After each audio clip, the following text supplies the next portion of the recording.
আসসালামু আলাইকুম সুপ্রিয় শিক্ষার্থী, আশা করি আমরা সবাই ভালো আছি। আজকে আমরা অপেক্ষকের 2 নম্বর ক্লাস নিয়ে আলোচনা করব। আমাদের অঙ্কটা একটু দেখার চেষ্টা করি।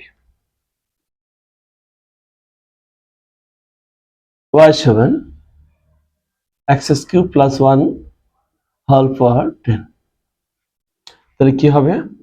dy ডিভাইডেড কি হবে? dx, d divided dx, x³ plus কত 1 হোল পাওয়ার কত 10। এই অঙ্কটা দেখে আমরা কিভাবে বুঝবো যেটা অপেক্ষকের অপেক্ষক?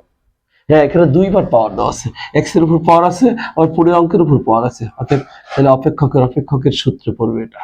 তাহলে কি হবে? প্রথমে পাওয়ার কি হবে? সামনে আসবে, x³ প্লাস কত 1 হোল পাওয়ার কত 10 মাইনাস 1।